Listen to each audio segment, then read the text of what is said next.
I'm Peggy Pirro, and this is Food From Here. Food From Here is brought to you by Swerka and More, enhancing opportunities for independent living and a better quality of life for seniors in southwestern Indiana. That mission now includes an intergenerational community garden partnership with young and established to help relieve food scarcity in our community. In this episode, I continue my conversation with Brian Buxton, who runs the popular Facebook page Fingers, Fork, Knife, and Spoon. That page offers fairly comprehensive coverage of our local restaurant scene, what's new, who's changed their menu, who's got a good plate lunch, and where you can find a lobster roll. We recorded our conversation in mid-April, and we went on for a while, which is why I'm bringing it to you in two parts. If you haven't had a chance to listen to part one, you might want to make time for that. In part two, Brian and I talk about the state of fine dining in our community and how fine dining has changed, not just in Evansville, but everywhere. Brian shares some thoughts on chain restaurants, and we tip the hat to a few dearly departed local favorites. F's Steakhouse, I'm looking at you. We get things started, though, with an introduction to Brian's traveling companion, a little terrier named Riley, who goes pretty much everywhere with Brian and sat in on our conversation in April. So introduce us to Riley. Yeah, so Riley is about 15 months old now. And I actually was having a conversation yesterday with somebody about this, and I was like, when I think about it, I don't think there's ever been a time where we didn't have my grandparents and great-grandparents liked cats. So there was always a Siamese cat, in their house or whatnot. But my grandfather and my mom, they were into dogs. And so I don't think there's ever been a time where there wasn't a dog in my life. I mean, even from when I was, 1-2 years old. And so he's my new travel companion. Is he your only at this point? I've got a rescue dachshund also. He's technically not a dachshund. We did the DNA test, on him. Yeah. And Jackson is like 27% Chihuahua. So he's technically really not a dachshund, and like 24% dachshund, and then like 19%, which I never thought about before, but he's got Cocker Spaniel in him. And what breed is Riley? Riley is technically a Buer Terrier. Okay. And it's actually, to be correct, he's a Biva.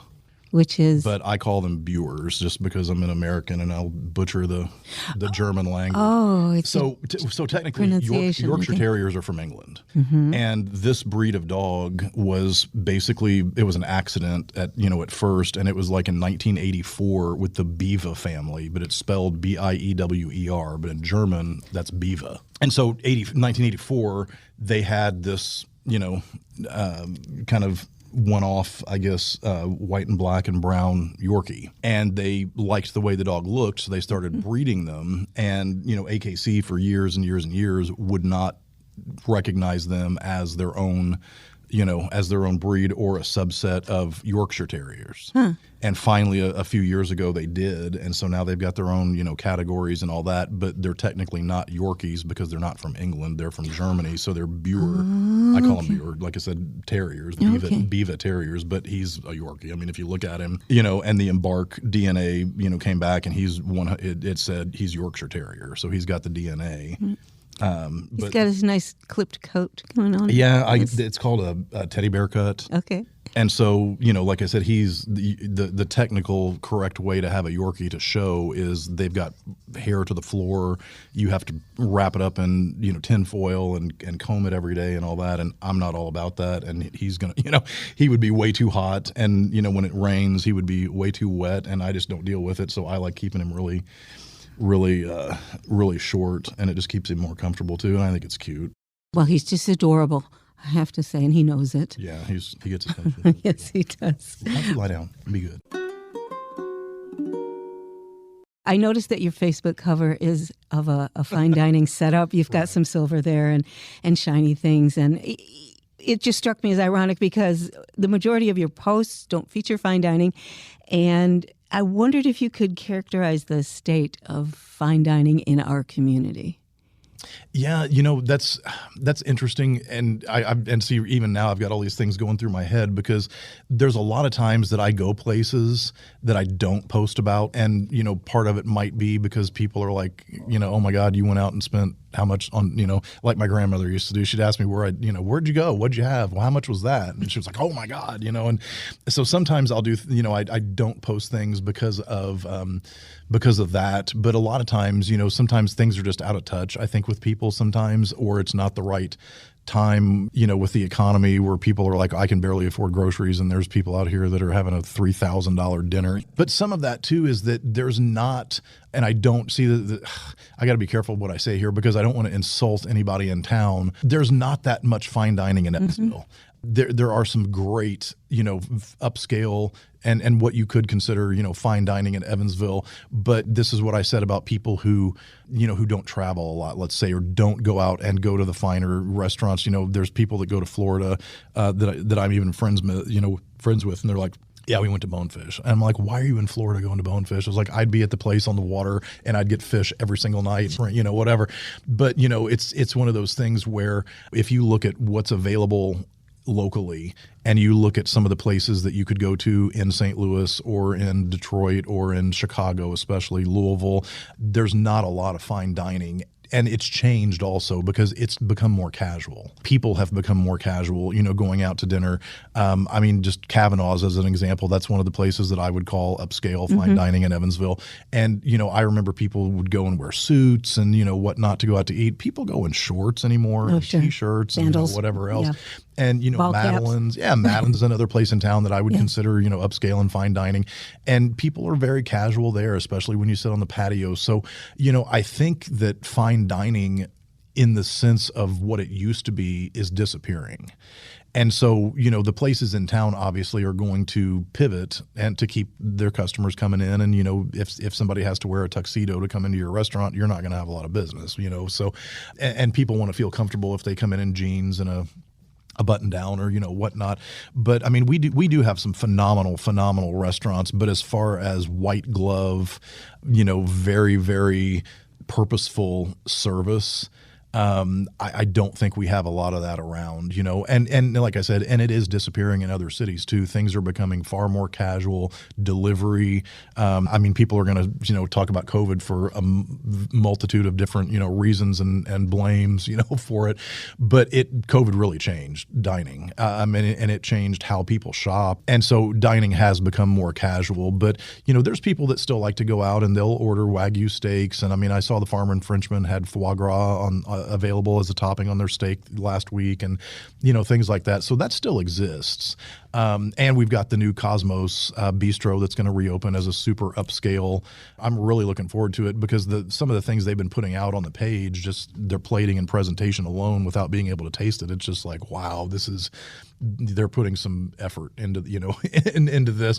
And the one thing that I did say on my live, I guess this past weekend, Sunday, is that of all the different, comments and everything else on that post, there wasn't anything negative. There wasn't anything like, oh, well, who's going to come in and eat caviar? Who's going to come in and afford truffles or whatever? Everybody's excited about it, And I think that's such a positive thing because, like I said, there's a lot of negativity online and there's a lot of opportunity for people to say things in text form that they would never say to someone's face. That's true. That's so true. But I was very pleased about that because people are excited about that kind of a place coming into town, and so I think it'll be something different. It'll be a real asset to the city and to the dining scene.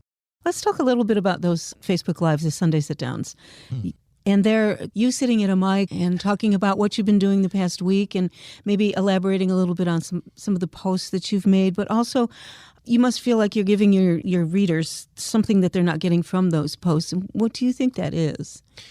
Well, it goes back really to what we were talking about before, where it's kind of a personal thing. Because I'll show the dog. We talked about the dog. I don't know if it makes it to the podcast, if you'll edit that out or not. But we talked about Riley and and Jackson before we got into everything else. But it kind of personalizes the page a little bit, and And when you get the insights on things, you have to pay attention to who your audience is. And so my audience, by and large, is 25 to 55, and it's like 70% women. And so I'm not doing the Facebook Live because I think I'm handsome or anything like that, but I think it just personalizes me and the page and whatnot. And it does give me a little bit more of a way to elaborate on things that, not that I couldn't put it in text, but when you speak about things, I think it's a lot easier, or just to throw in anecdotes that may not make sense in a post, in a review or whatnot. And I've also kind of learned that people, because the page has changed so much and kind of, evolved without me really intending for it to, but it just sort of, happened. And I realized, hey, maybe I should stop doing so much of this and start doing more of this. But people don't like to read these really long, involved posts anymore. They want like the Cliff's Notes version, and TikTok and Facebook Reels and stories and things like that speak to that, where people want to be entertained for about 35 seconds, and then move on to something else. And so it sort of gives me the opportunity to talk about something that I really enjoyed about the food, or put things into perspective a little bit more that it may not be quite so easy to do in a written, format. And it's just kind of fun because, like I said, I can throw in little anecdotes about things or talk about something that I didn't post about necessarily. So it's, I think it's been popular. I mean, the views on it are actually really good. And people may get bored of it or, whatnot, but it also gives you a chance to kind of talk about things that, that you wouldn't necessarily, because just sitting here with you, just an example, if we started talking about tipping, we could have a much more involved and, thoughtful, insightful, conversation about it than if you said, hey, bring me a paper on tipping, right, and tell me what you think about it. It's so much easier just to speak about it and to be able to play off somebody else's thoughts or interject something that popped into your head about it or whatnot. So I just enjoy doing it, and I enjoy just the extra exposure that I can give to restaurants and things, and the extra information I can add. So it's just kind of one of those things that's fun, and who knows what it may turn into. I mean, ideally, when I used to do Channel 44 with Gretchen Irons, we do Taste Tuesday. That was fun. And it's one of the reasons, because people are like, oh my gosh, you just get on live and you just talk and blah, blah, blah. And you get used to it, because people are like, oh, aren't you nervous on the podcast? I was like, no, you just talk, it's like you just get up and just talk about whatever. But you get used to that. And so if I go on Angie Humphrey's show live, I don't even think about it. It's just fun to do. And it gets some other things, kind of out to the public, I think that might be interesting. But what I would eventually like to do is I'd love to have a TV show, a 30-minute show on one of the local networks. And they're all the network execs here in town are probably laughing right now, but when they hear this. But I think it would be neat to do something sort of like The Kitchen, or sort of like a talk show where you talk about food news, you cook something, you have a chef on that makes lasagna, let's just say, and so they show you how to put everything together, and they put it in the oven, and they open the other oven, and there's a done cooked lasagna. Mm-hmm. And then the next half of the show, you go and sit on the couch and you talk about the restaurant industry, or you just interview them, or, talk about their business. I think that would be kind of fun. So maybe all this leads up to something like that one day, or maybe I write a cookbook, or who knows what. Let's talk about the lunchbox at the Career and Tech Center on Lynch Road.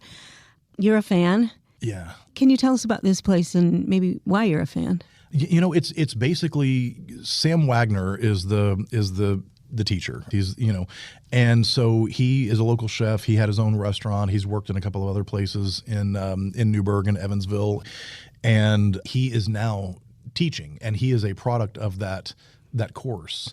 When he was in high school, he went through that, and he kind of told his teacher one day, he said, I want to take your place one day. I want to do this. When you want to retire, let me know.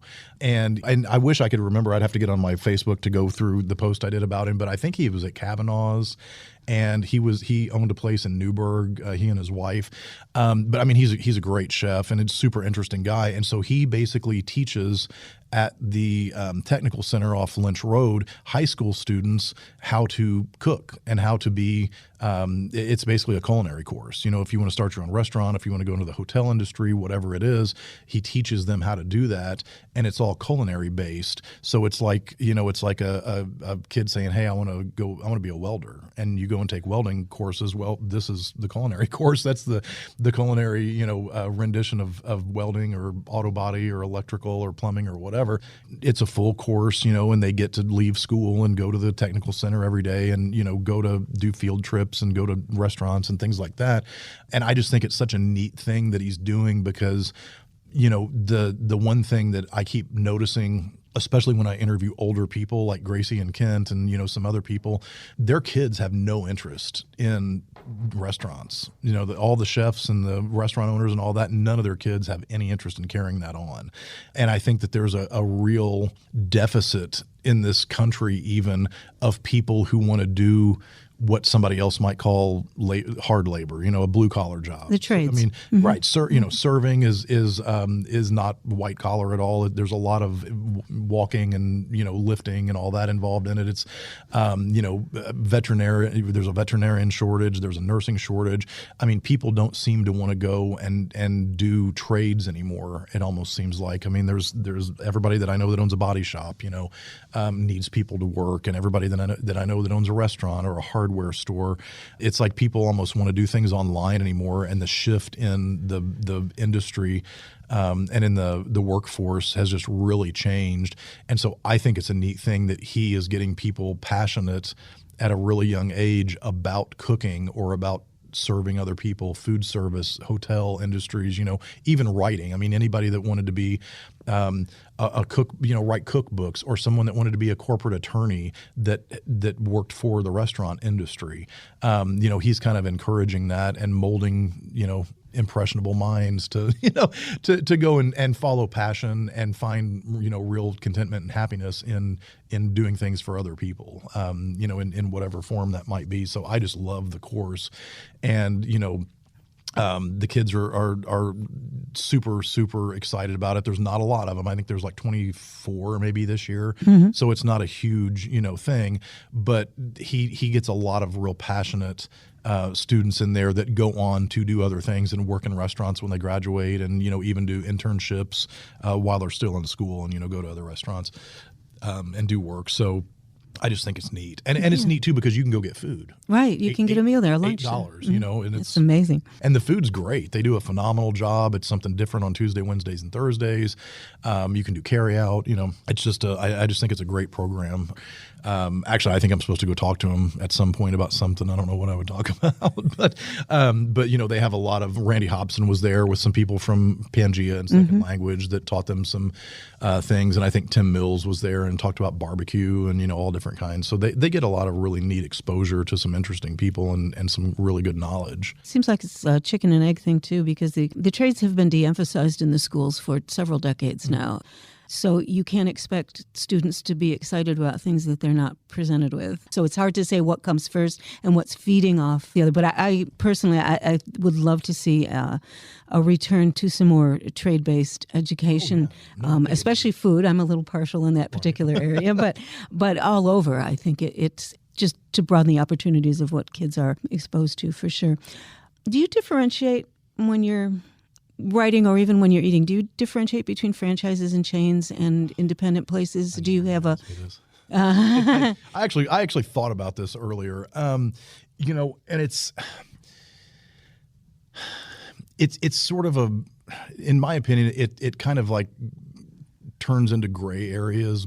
You know, there are franchises that have grown to be so big that I think they lose kind of sight of what they started as and what they really need to be. And then there's chains that are obviously, you know, less concerned with a lot of things that they should be, and they're on the stock market and they are more worried about their shareholders, you know, and things like that. But, you know, I had actually kind of made some notes, because basically, you know, a chain is owned by a parent company, and a franchise is owned by individual, you know, kind of owners that buy into the idea of what their business is. So McDonald's is a franchise, but McDonald's is also a publicly traded company. Right.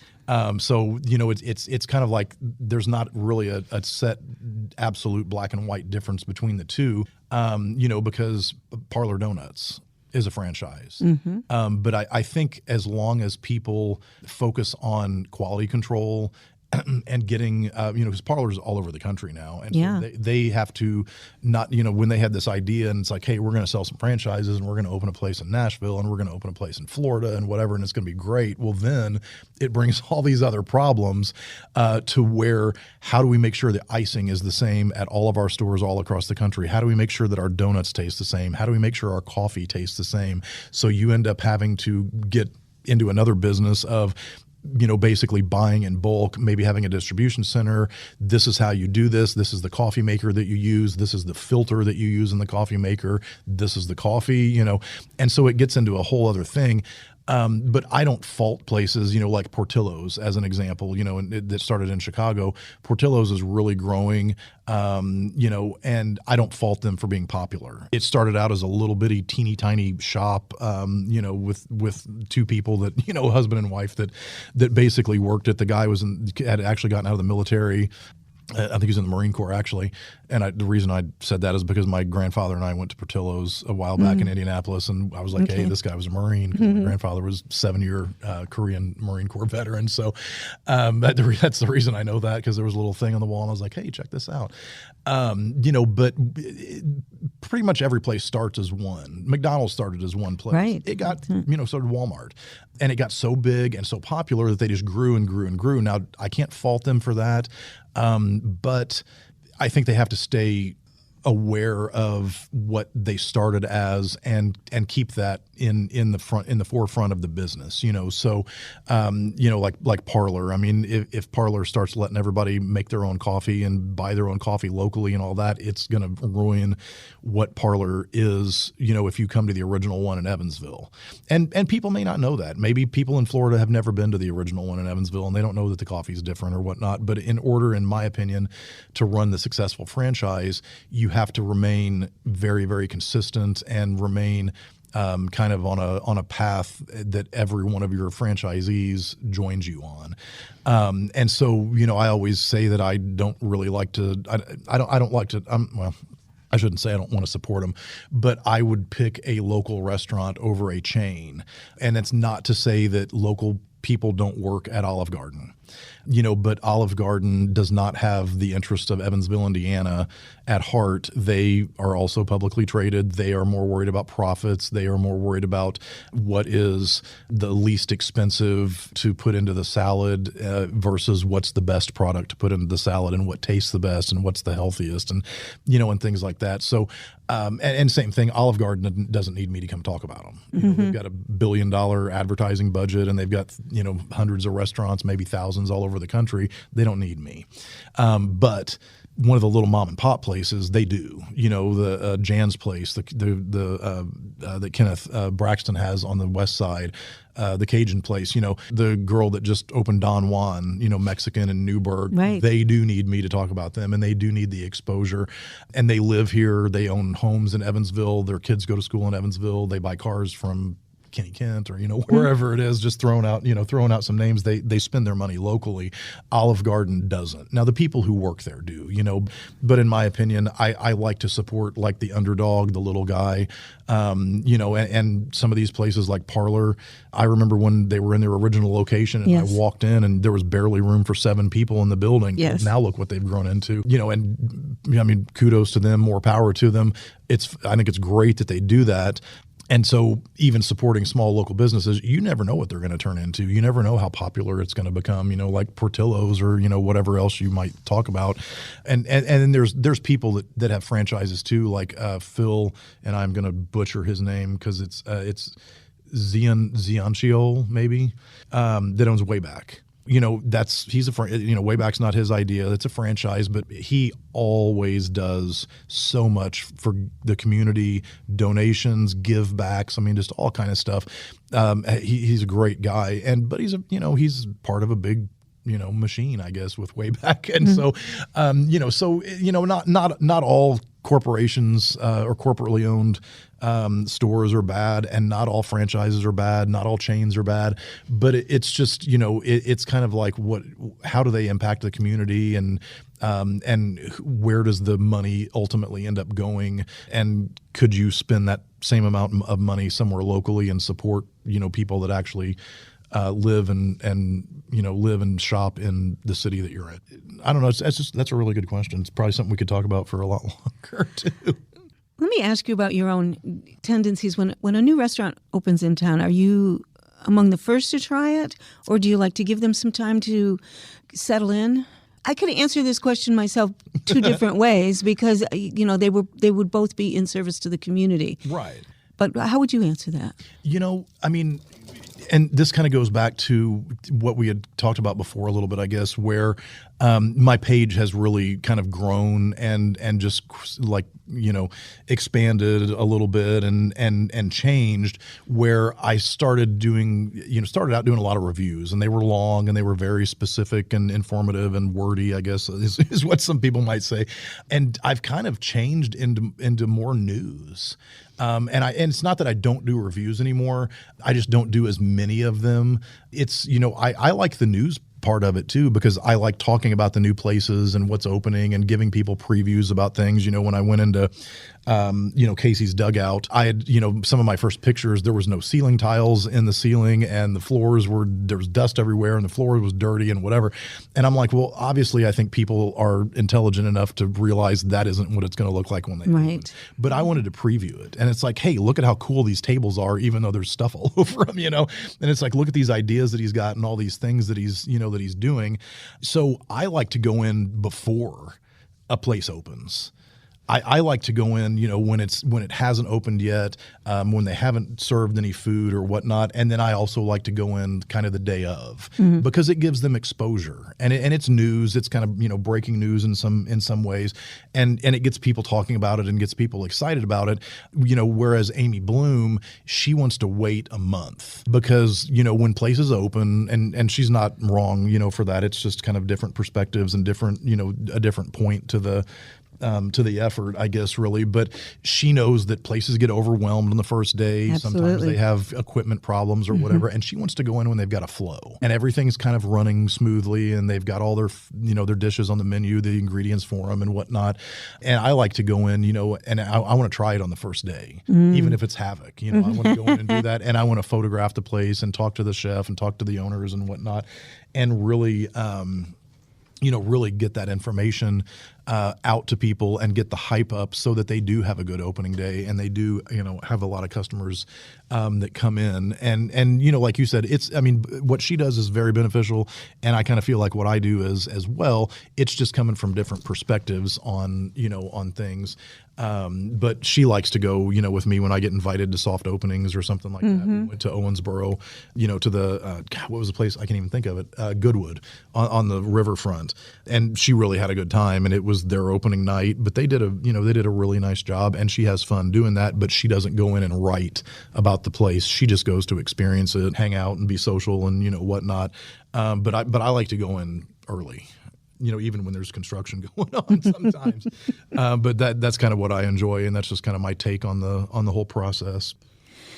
Well, from running a couple of cafes, I can tell you that if I saw you coming in on my opening day when I was swamped, I might say, I don't have time to talk to you today, Brian. I'll come back tomorrow, or, come back when we're closed, and we can have a chat. But see, sometimes that's why I go in early, too, because you can sit. They're not open. They're not serving anything. Yeah. And you can sit and talk to them and kind of do interviews or do a Facebook Live or whatever.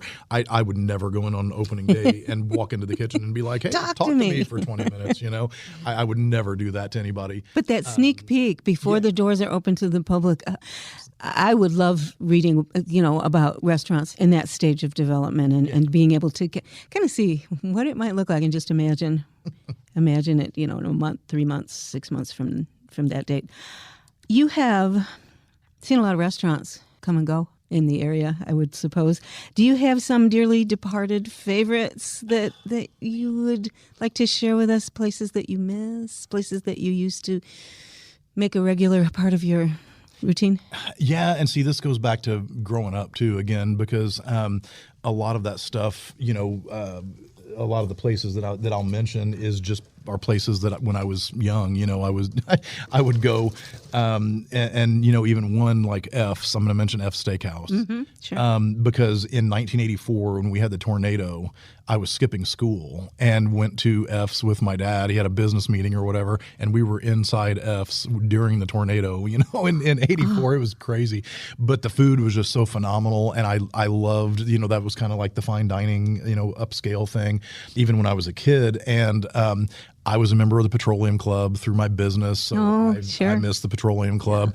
And, then on the other, I actually made notes, on the other end, the Tennessean. I mean, when I was 16, 17 years old and I'd be out late with my friends, goofing around, we would go eat at the Tennessean, late at night. And so I really miss the Tennessean.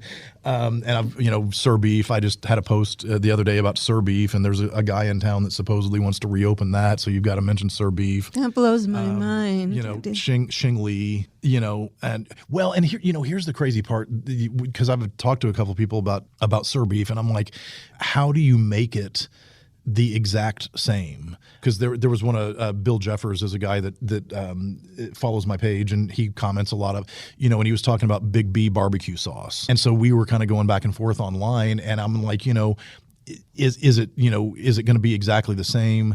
Because what if the distributors where they bought their product aren't around anymore? And Exactly. he went and broke down Worcestershire sauce that's in these different sauces, and he's like, well, this uses this, and this. This one doesn't use this, and this, and they're going to taste completely different, even though it's Worcestershire sauce. One doesn't even use anchovies, which in my opinion is not Worcestershire, if you don't have anchovy in it.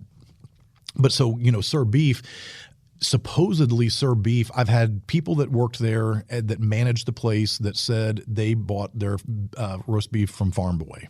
And then others have said old-fashioned butcher shop. So maybe they switched during their time, open from one to the other. But if it was Farm Boy, that doesn't exist anymore. So how are you going to make that roast beef taste exactly the same? And the seasonings. I mean, if it's real similar to Lawry's, but they used some, a salt or something else that doesn't exist anymore, but not in production. Right. Then what do you do? How do you make the potatoes taste exactly the same if the distributor for those potatoes doesn't sell them anymore? The farm that used to, that they got them from is out of business. And so it's one of those things. And then the other part is everybody that remembers kind of what it tastes like is 50 years old or older. And everybody that's 30 or under doesn't know what Sir Beef is. So you could serve them anything and they'd be like, oh, this is great. And it's nothing like what Sir Beef used to be. So how do you reopen the restaurant and make it the same if you can't get the same buns, if you can't get the same roast beef, if you can't get the same sauces and whatever? It's almost like you can do the best you can, but it's not going to be. It will be the new Sir Beef. Yeah, it'll be the new and improved, but it'll never be the same because some of the things that, like I said, the ingredients just don't exist. That's the problem with nostalgia. Indeed. We talked about Cosmos. Are there any other restaurants that are up and coming or newly opened that you're excited about?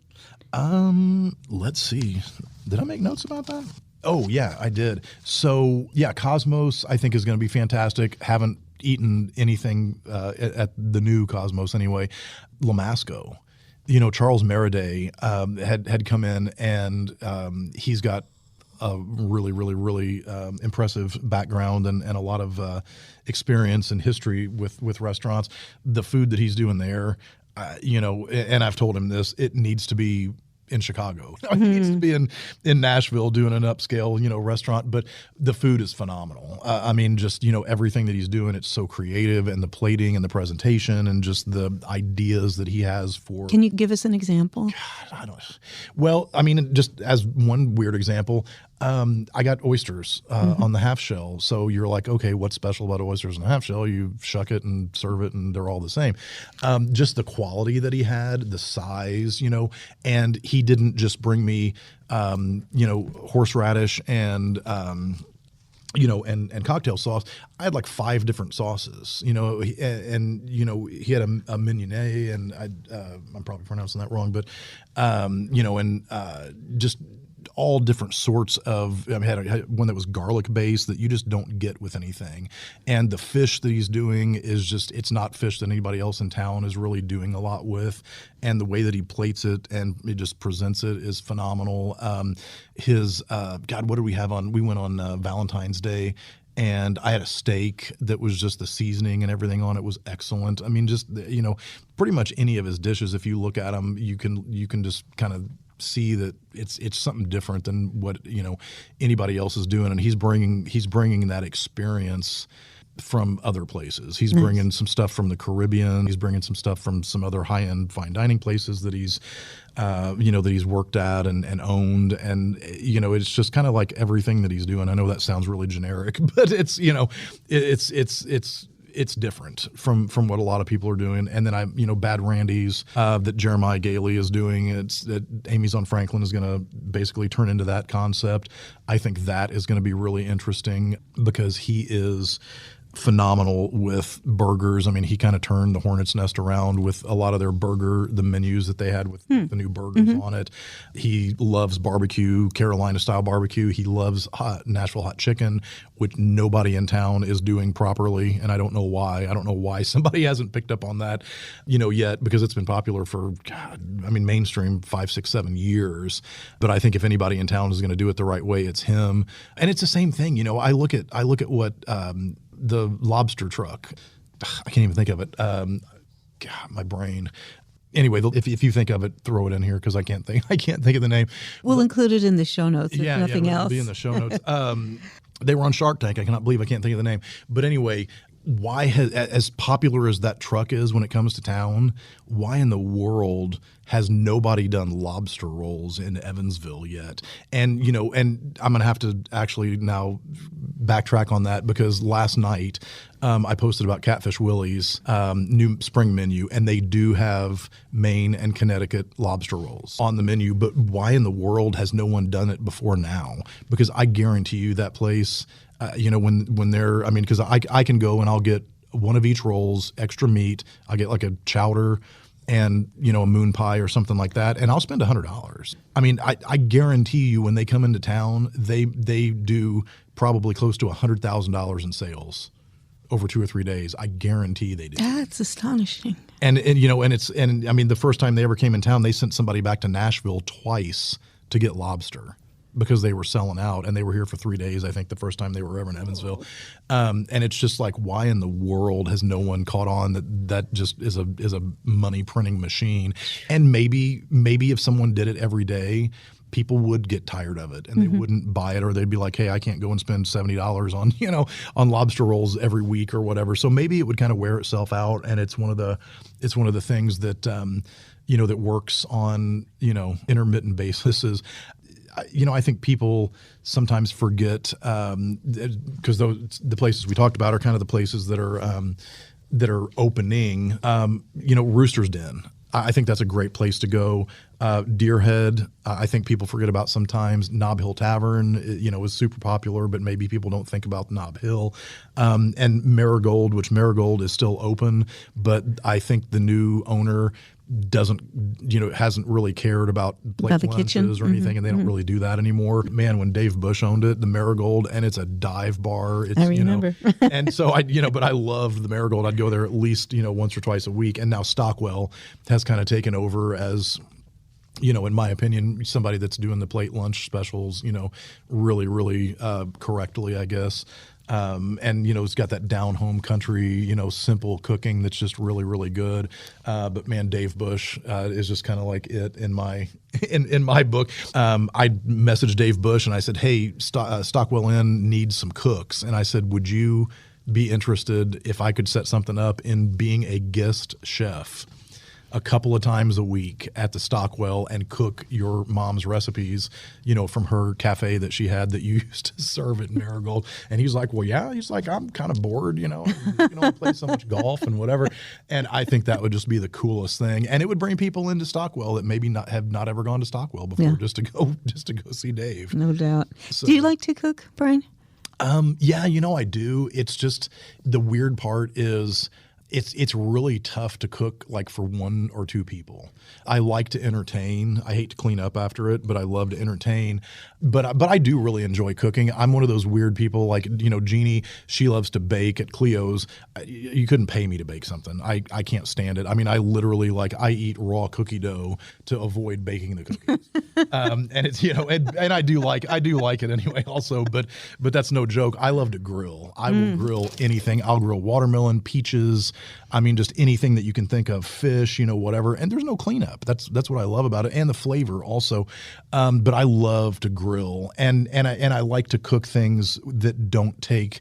You had kind of asked, bring a recipe, and I had to kind of think about it. But I don't like to cook things that have absolutes.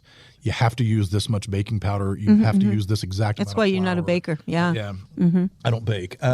But I like things where, you're just kind of sitting there and you're like, well, hey, what if I put some hot sauce in this? Or, hey, what if I added some more pepper? Or, whatever. Yeah. I just like to experiment and just, switch things up, a little bit. But I love to cook and I love to grill. But it's just one of those things. I don't do it a lot anymore. And part of that too is because, I mean, literally I could go out and eat every single day. I could go to lunch and dinner somewhere different. I've got so many places that want me to come by and, hey, we've got a new menu, or hey, come and try this, or hey, let's do a Facebook Live or whatever.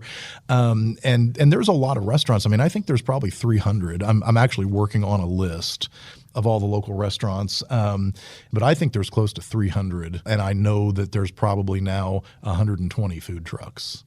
That's an entire different conversation that I would love to have. That's a whole nother, like you said, a whole nother thing. But that's a lot for the city the size of Evansville. It's a lot. But yeah, but I do. And Italian's my thing. For some reason, I like ethnic foods too. I love Vietnamese cuisine. I love sushi and Japanese. Cuban is a huge thing for me. I love Cuban. I over Mexican all day long. And we don't have a good Cuban restaurant and never have in Evansville, I don't think. But I like Italian and I like steak, stuff like that. So.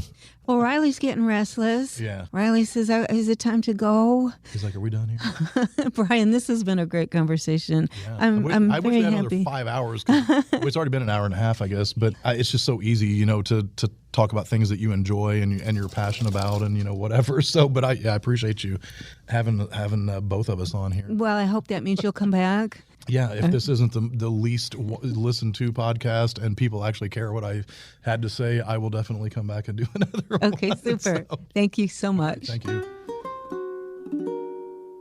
You can find Brian Buxton on Facebook at Fingers, Fork, Knife, and Spoon. Next up, some notes on my favorite berry of the year. Food from Here is brought to you by Swerka and More, partnering this year with Young and Established to bring intergenerational community gardening to Evansville.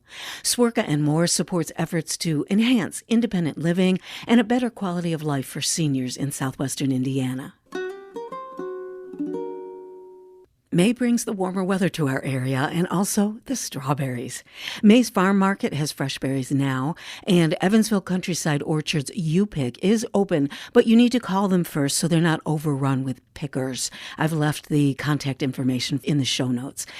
There's really nothing better than locally grown berries, and the season doesn't last long, so get in on it while you can. But no matter where you get your berries, even from the grocery store, here are a few tips for ensuring peak strawberry enjoyment. First, don't wash them until you're ready to eat them. Strawberries are very porous, and any water on their surface will make them rot really quickly. Also, get them into the fridge. Yeah, strawberries don't do well on the countertop. On a warm day, they can start getting moldy in just a few hours. This is true for raspberries, too. So yes, they taste best at room temperature. But if you're not going to eat them within a few hours of bringing them home, store them in the fridge. Just dump them into a shallow pan so they're in a single layer, don't wash them, and put them in the fridge until you need them. They'll last a couple days in there, theoretically, not in my house. Just pull them out 20 minutes, 30 minutes before you want to eat them so they can come back to room temperature and full flavor. If you have a lot of berries and you're planning to make pies or jams in a few days, don't risk losing them by leaving them in the fridge too long. Take the tops off, throw them into a container, and freeze them. Freezing changes the texture, yes, but that's fine if you're putting them into a pie or making ice cream or something like that. Strawberry season is short and sweet here in southern Indiana. Don't sleep on it. Next time on Food From Here, we'll meet Rachel Rainey of Three Chicks Fudgery. Rachel got her start in her home kitchen and now has a storefront in Mount Vernon, a wholesale operation, and a food trailer you'll see at farmers markets and other events. I hope you'll join us. Food From Here is produced at Tri-State Media in downtown Evansville, home of WNIN-FM and WNIN-PBS. I'm Peggy Pirro. Thanks to Swerka and More for their sponsorship, and thanks to listeners like you for your support of public media.